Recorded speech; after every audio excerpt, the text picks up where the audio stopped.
She said. And I'm Michael. I'm Jamie. All right, Jamie, let's just pick up where we left off.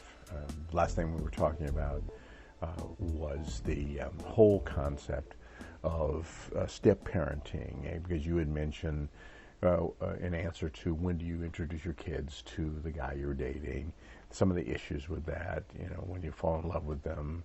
And then that guy is going to be the stepfather if you get into a relationship. Going to be the stepfather to those kids. So you hope he's going to be a good dad. He's not going to be some kind of wacko weirdo. And so that's the reason why you kind of hesitate. If that happens and you move forward, he's going to be the new stepdad. Now, he's not going to replace dad. He's not going to be their father, but he's going to be playing the role. And the reason why I mention that is because I've been a stepdad so many times in relationships where I've met with a person and I start the relationship, and then I end up being the dad to their 4 or 5 kids. By the way, we do this, I'm going to mention this because of the dog barking in the background.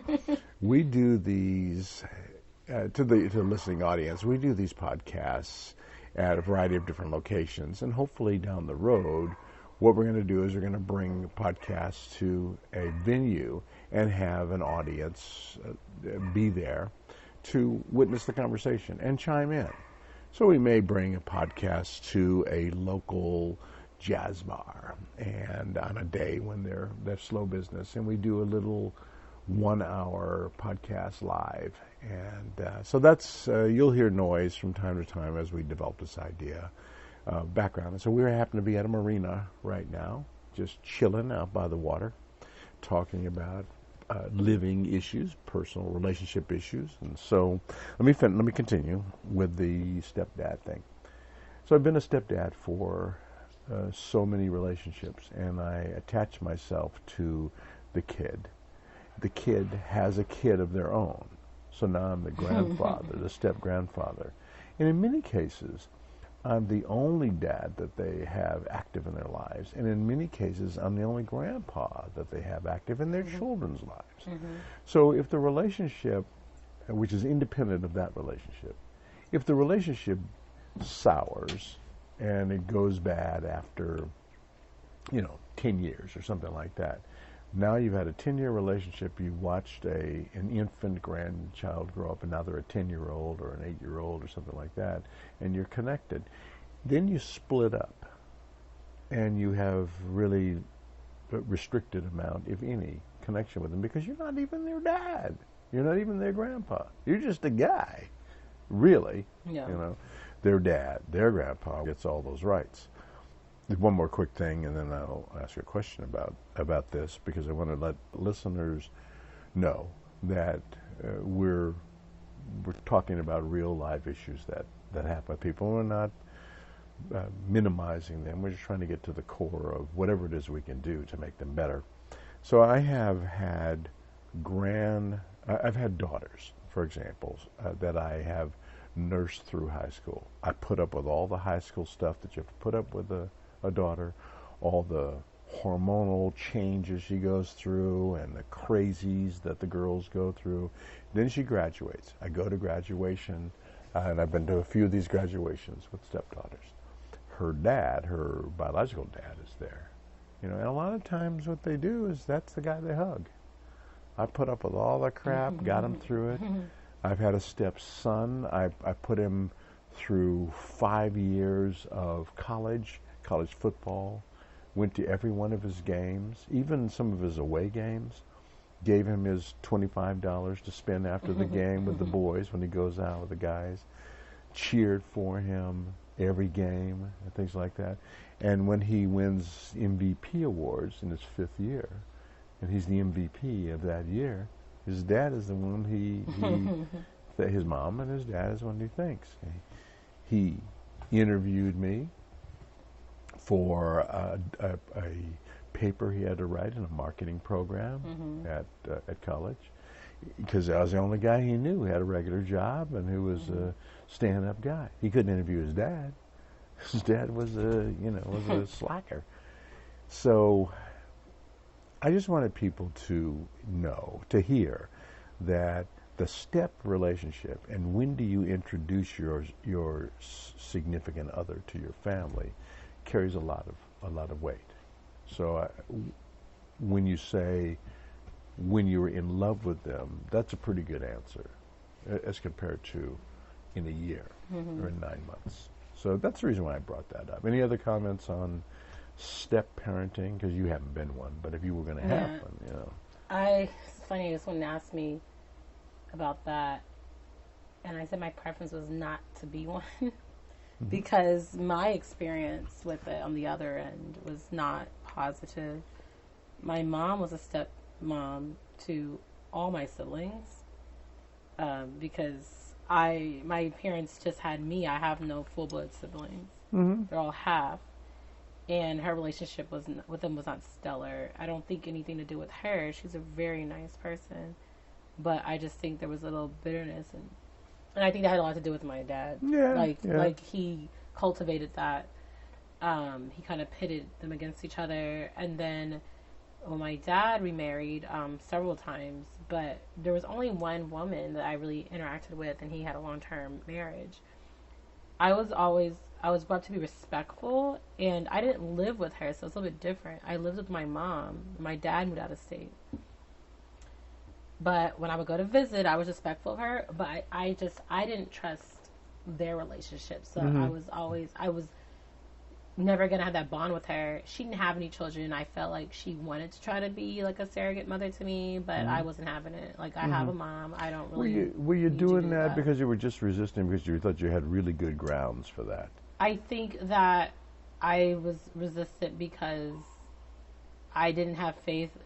I didn't feel like their marriages were legitimate. Like, I didn't feel like they were truly in love. And I honestly, I don't know. As I got older, I said, well, maybe there was something. I don't know. And then also, I think if I lived with them, it might have been different. I probably would have accepted her more because I was never rude to her. I wasn't brought up to be that way. Like, I wasn't mean. Cause I hear stories about like kids, like but I wouldn't dare do something like that because my parents wouldn't stand for that, and my mom wouldn't. And the thing is, if anybody should be mad, I would think it would be my mom, you know. And plus, my mom was around, so I think it's different when they're not a replacement. You know, it was just an addition. And like I said, I was raised by my mother. Right. And then I think also my dad gave me a license because he never really required me to have this relationship with her. I was a daddy's girl, so he even told her, like, if you don't do anything to my daughter, and we're good. Like, if I was upset, she was the one that was going to pay the consequence. Right, exactly. But I also think that created tension from her. Yes, as adults. Because when my dad got sick, and I had to work with her and arrangements and things like that. Actually, I took the brunt of the work, and we worked together for that. But as soon as he was buried in the ground, like, I felt like she was extremely, she was mean to me. So, but you know, it's kind of funny, those relationships that develop like that. It really does matter whether or not you live with the person. Don't live with the person. I remember in one of my stepdad relationships, my wife was afraid of her ex-husband. He was a bully, and he was kind of mean, and he had bully mentality. The oldest daughter fought against him, and she found him to be a bully. The youngest daughter was daddy's girl. And so one time when the mother had made a decision about something she was not going to let the daughter do, the daughter, daddy's girl, called the dad and told him what mom had said. And he said, well, let me talk to her. And so she hands the phone to him. Dad wants to talk to you. And she didn't pick up the phone. She said, he's not in charge here. I'm in charge. I have no intentions of talking to him about this issue. I told you what I want to do. So she stood up to him for the first time ever. And the daughter didn't know what the heck to do. She just, okay, Daddy, I'll talk to you later. You know what I mean? Yeah. And I was very, very proud. She felt like she was empowered because she had a partner now who took her side. Yeah. And so there's that little tension because now I'm the bad guy because I'm in the way of her getting what she wants from Daddy, who feels guilty. Yeah. So there's all kinds of issues with with step parenting, step children, that I'd really like to, on our show, Birds and Bees, which is the TV version of the show, we have a little bit of trouble getting people to get on camera and talk about things like this, which is odd because these are not secret, private subjects. But in any event, we'd like to be able to expand discussions like this and find some solutions to issues. Maybe bring a step parenting relationship on the show and interview them. So we're hoping that people listening to the podcast and hearing that it's pretty benign, pretty harmless, and we're caring about the topics, will maybe volunteer to talk about those things because they're kind of important. I have a question for you. I didn't mean to cut it short. Do you have anything else you wanted to say about the whole step parenting thing? Because you're not. So nope. I didn't figure you had much. I'm not, and I don't care to be. Yeah, I don't care to be. That's okay. That's all good. If I can avoid it. If you can avoid it. And that was, remember the time when a guy wouldn't go out with a woman who had kids because he's got to deal with the kids. And I understand that. And I feel like a hypocrite because I have kids, but. Yeah. Like, well, let's leave that alone.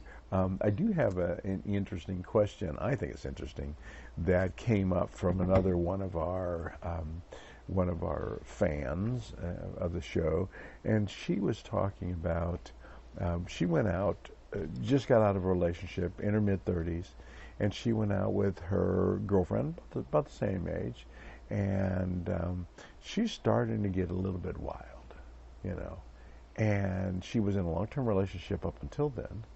So 16, 18 years or something like that. Now she's out for pretty much the first time as an adult.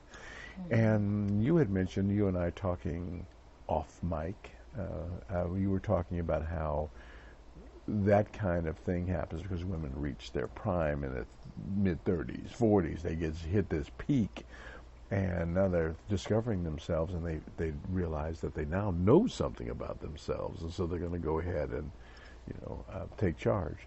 So what do you think about the whole women reaching their stride at 35, 40 years old and going wild, I think that, well, I would say the good thing about the period of time we're in now, like maybe 10 years ago, it probably would have been not as acceptable. Right. But now you watch Are you talking TV. about because of AIDS and herpes and all the other well, things just that I think happen? society's perspective. Like I think, like I said, with the whole slut shaming thing, but now I think there's a whole movement about women being more equal, and you see a lot of people in media talking about like even when we see the movie Girls Trip, like it's just you see more women that are sexually active. Or as far as I think the picture was, we're painted as being more demure and like not doing that. Right. But now it's more open, so I think that makes it a little bit easier for women to be more free. But again, like going back to what we mentioned before, is there's that consequence. Like I think it's okay for women to be that way, but I really feel like men are still stuck in the mindset of like, they'll participate in the activity, but now you're kind of like, you're no longer, you're damaged goods. You're no longer. Is that all along the lines of the whole slut shaming thing? Yeah. I think there's some men who don't think that way. I think that because I married the guy that I slept with on the first date, actually, but we knew each other before then. We just weren't we were like friends. So I think at least he kind of knew a little bit about me, and according to him, he wasn't, when it happened, he wasn't really expecting it to be more than that, but then something happened. Right. Obviously, 16 years later happened, right.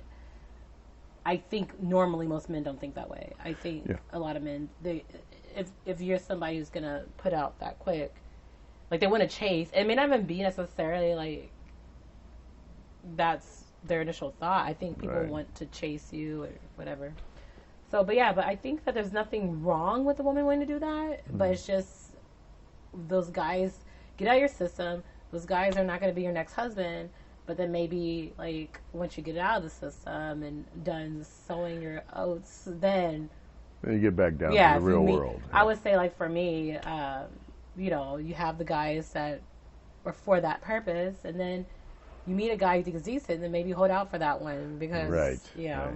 Well, the reason why I asked you, two reasons. One is because you mentioned in an earlier discussion that we had when we were talking about going out, sowing some wild oats and things like that. You had mentioned that women have needs too. They have needs, so and why are they going to sit around and not do this when they have interests and needs? And the other reason why I mentioned is because the friend that I was talking about was saying, why would I sit around and allow myself to just be lonely? Yeah. When I can address the whole alone and lonely issue. In fact, when we come back, I want to be able to talk about the difference between being alone and being lonely. Because there's a big difference, as well as what it's like to be in a relationship but feel like you're miles and miles and miles apart, even when you're in the same bed. So let's try to address some of that when we come back on He Said. She Said. All right, Michael and Jamie. Talk to you later.